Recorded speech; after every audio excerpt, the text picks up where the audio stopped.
नमस्कार दोस्तों, मैं साकेत सूरी एरिया से। एमएससीडीसीएल की 600 पेज की पिटिशन शायद सब लोग पढ़ नहीं पाए होंगे, समझ नहीं पाए होंगे। मैं आपको इस वीडियो में जो मेरे समझ में आया ये बता रहा हूँ। ये पिटिशन हर तबके के कंज्यूमर के लिए घातक है, चाहे रेजिडेंशियल हो, कमर्शियल हो या इंडस्ट्रियल हो। पहले सिर्फ एचटी कंज्यूमर को केवीएच बिलिंग लागू थी, अब एलटी पर भी लागू होगी। इसका मतलब आपको एपीएफसी डिवाइस लगाना पड़ेगा, नहीं तो यूनिटी पावर फैक्टर ना मेंटेन करने पर आपका बिल बहुत ज़्यादा आएगा। कॉन्ट्रैक्ट डिमांड पर फिक्स चार्ज का हाइक प्रपोज्ड है 60% फॉर एलटी और एसटी पर 85%। अगर आपने अपने घर का रिनोवेशन या रिकंस्ट्रक्शन करते हैं तो आपको ऊंचे टेम्पररी कनेक्शन टैरिफ में लगेंगे।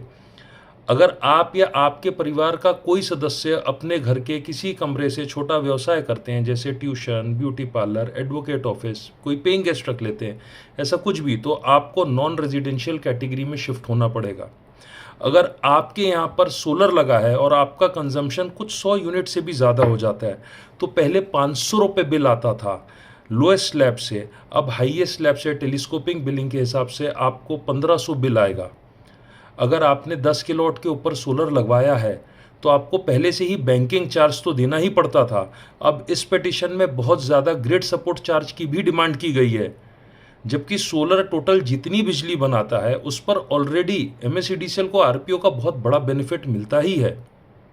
अब सबसे बड़ा झटका, पहले रेजिडेंशियल में आपने जितनी बिजली सोलर से बनाई उससे आप 24 घंटे किसी भी समय सेट ऑफ कर सकते थे, पर अब आपको आपकी बनाई हुई बिजली सिर्फ 8 घंटे में सेट ऑफ करने मिलेगी।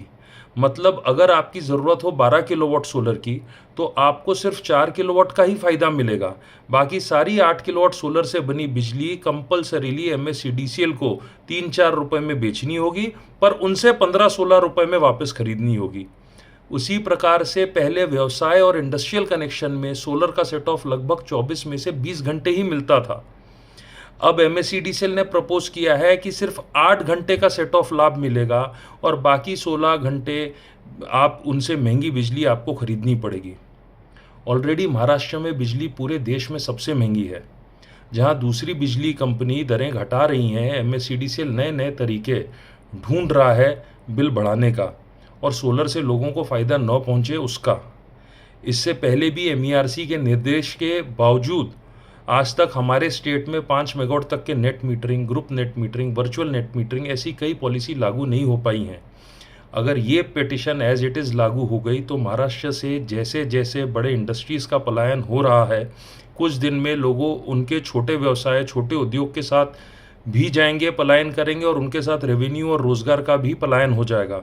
मैं सभी ग्राहक पंचायत, ट्रेड एवं इंडस्ट्रियल एसोसिएशन, सारे मिनिस्टर, अधिकारी और जन साधारण से रिक्वेस्ट करता हूं कि अपने ऑब्जेक्शंस एमईआरसी की वेबसाइट पर जाकर केस नंबर 217/2024 पर 18 फरवरी शाम 5 बजे से पहले दर्ज करें और इस वीडियो को ज़्यादा से ज़्यादा पूरे महाराष्ट्र में, प्रेस में, हर जन साधारण को सर्कुलेट करें। अगर आपको इस पिटिशन से रिलेटेड बुलेट पॉइंट्स चाहिए तो आप 8002 48 8002 8002 48 8002 पर MYT बुलेट टाइप करके भेज दें, आपको जवाब मिल जाएगा। अब ज़रूरत है महाराष्ट्र के हर नागरिक को इस तुगलकी पिटिशन के खिलाफ आवाज़ उठाने की। जय शिवाजी, जय महाराष्ट्र।